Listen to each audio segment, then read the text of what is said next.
Hey everybody, good morning. I hope you're having a great day. Thanks for joining me. I saw a post this morning in my Russell Klein Facebook group that really kind of shook me up a little bit. And it was a woman saying that being a denture wearer sucked. And that really broke my heart a little bit because I know that I've had an excellent experience with it. My husband, not so much. He had a little bit of a botched avioplasty and it caused him some issues with wearing his temporary dentures. But what I wanted to say is there's a few key things that you can do on your own to make your experience better. So one is to research the dentist that you're going to go to. Make sure that they have a good rating, and if there are bad reviews, find out why. So go and get consults. Get three, at least three. If you're not comfortable with the dentist, go find another one. Go sit down and meet with them. Make sure that they're not pressuring you to buy certain things or restore your teeth, even though they're completely, gone, whatever it is. Make sure that you feel comfortable that you're getting what you want. Because if you're not going to get what you want, go to another dentist. It's not worth it. It's not worth the struggle. The next thing is to make sure that they will give you a cost breakdown in writing. You want to know what you're paying for. Make sure that you know what your insurance covers, what you have to pay out of pocket, what you're paying for. Make sure that you find out if they're regular extractions, surgical extractions, if you're paying for avioplasty, if you need avioplasty, because sometimes people do avioplasty and they don't even need it. I didn't need it on my bottoms, but I needed it on my tops. So my husband, he has got botched somehow and he's still dealing with issues, almost 3 months later. So make sure that you know what you're paying for. Make sure that you know what kind of dentures you're paying for. If they're, immediates, meaning that they're going to use those as your permanents later. Make sure you know if they're covering temporary dentures. The biggest thing that you need in writing, you guys, is what do they do to make you a satisfied customer? If you're not happy with those dentures that you get, will they remake them? Will they fix them? Will they refund them? Get it in writing. That is half the battle. I see so many people that are unhappy just because the dentures they got, they're not happy with. So make sure that you ask them these questions. Ask them, what do you do if they don't fit right? What do you do if I don't like them? Will you remake them? Will you refund them? What is the policy and protocol for that situation? So make sure that you're comfortable with this dentist. Find out what lab they use. Ask them, what lab do you use? Where do my dentures come from? Where are they made? How are they made? Make sure that the dentist is the one doing the impressions, because I see a lot of dental techs, nothing against dental techs and things like that, but dentists are the ones schooled in how to do proper impressions. They're the ones that have the knowledge. A prosthodontist is really the person that you need to see.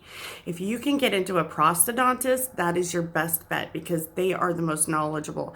I'm not saying that there aren't some really great dentists out there that make amazing dentures. Prosthodontists are the ones with a dentist and a denturist mashed together. Those are the ones that have the actual knowledge to do both. And that's who I went to. So my dentures were covered 100% through my insurance, through Washington State Medicaid. And I had my procedure, the extractions, the avioplasty, the conscious sedation, and my dentures were all covered under my insurance 100%. The only thing I paid out of pocket for were my temporary dentures through Russell Klein, and that was under $500. So when I went, they gave me a 30-day guarantee and said, you know what, if you don't like them for any reason, you can bring them back within 30 days and we will redo them for you. And that was in writing. You need to have that, guys. You need to ask for this stuff in writing up front. And if they won't give that to you, then move on to another dentist. Sometimes driving a little further will help you out in that. Sometimes asking friends or family or just doing a Google search, things like that. Just ask lots of questions. Make sure they're not going to pressure you into something you don't want. And make sure that they will give you something in writing, because that is your best armed defense, is to have that stuff in writing. So I know it's important to have good fitting dentures. I understand that. I can't empathize with people who are having a bad experience. I can sympathize because I feel bad for them, but I haven't been in that situation. I have had a great experience with it. I did some homework, and the only thing I regret is waiting that year. I wish I would have done a little bit sooner, but everything down to the, the surgeon that I ultimately ended up with at the end, my first experience with the surgeon was really bad. He didn't even wait for me to get numb before he started pulling teeth out, and I wanted to punch him in the chair. He was holding my neck down with his arm while I was kind of screaming in the chair. And that's one reason why I waited for so long, was to find a different oral surgeon that ended up ultimately getting replaced where I went. That was covered by my insurance. But I did my homework on where I wanted my dentures made. I really, really, really fought for my rights, and I was an advocate for myself. And that's really important, is to be your own advocate, because a lot of these places are just looking to make money, and you need to find out if that's something that, you know, where you're going, if it's all about the money or if it's actually about the clients. If you have dental anxiety, find out how they do that, if you want IV sedation, find out what that is, if they work with it, what they offer, find out the cost. Just do your homework, guys. Google is an amazing thing, and you can find out a lot of information about dentists and procedures and things like that online. Now, getting different costs, getting 3 or 4 or 5 or however many you want consultations will help you figure out what the cost is in your area for extractions and dentures. Just know that there are mail order options for people who don't get the option of temporary dentures while they're waiting for their insurance to cover their permanent ones.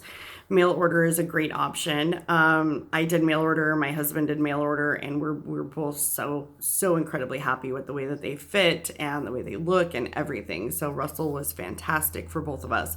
I know a ton of people that are really happy with Russell, and I know a few that it didn't work for with Russell because it just didn't work. So it's not for everybody, but it is an option. Just do your homework, guys, and make sure you get some stuff in writing. When you're finally ready to make that jump and make a payment, make sure that you have it in writing of what they're going to cover and how much it's going to cost, and that you kind of have yourself backed up. So if you don't have that stuff in writing and you're not happy with your dentures and you paid with a credit card, you can dispute the charges because you didn't get the product that you paid for. That is an option for you guys. So just remember, if you paid with a credit card, you can dispute the charges if they are refusing to help you in this situation. If you paid through insurance, if insurance covered it and you're still not happy with your dentures, you can contact your insurance company and say, hey, listen, I went here and the product that they provided to me is not adequate. It's not satisfactory to my needs or to, my satisfaction. And they will work with you on that too. Not all insurances are created equally, so you have to kind of remember that. But there are options for you guys out there who've had a bad experience. But just be armed with knowledge, you guys. Knowledge will really help you out. If you're wondering about the process of dentures and you're so overwhelmed with everything and the anxiety is getting to you, I really recommend joining some Facebook groups for denture wearers. If you go to my main page on my YouTube, you will see up in the right-hand corner, there will be a little Facebook symbol. If you click on that, it will take you straight to the denture group that I have. And there are over 1,500 people in there that are denture wearers or looking to get dentures. Everybody shares information. It's a very friendly, happy place to be. It is drama-free. That is not something I tolerate in my group. So it is a very, very safe place to be. Everything is kept private. Nothing is shared out of the group. So I recommend talking to other denture wearers. I know this process can be a very lonely process, even though you're surrounded by friends and family. It's a private thing. So reaching out to people online it kind of feels safer. And I know that for me, that was a really great way to get information and start getting comfortable with it, to see other people's progress, to see other people going through it and what their experience was. So I really recommend joining some groups, watching some videos, getting some information. If you're watching this video, it's probably because you're rather looking for dentures, you're in it, or you know someone who is. And it's really important to try to get some of that support. Getting support from other people, you can just lurk too, it's okay, but getting support really does make a difference in how you feel about the process. It really does pad that anxiety a little bit and helps you out. So I hope this video helped you guys out. If you have any questions or I can share any information or resources, let me know in the comments. I'll be happy to share what I have and try to help you guys find some solutions. But if you like this video, definitely like and subscribe. Hit the bell and YouTube will let you know when my next video is coming out. Otherwise, I love you guys. I hope this helps you guys, and I will see you guys in the next one.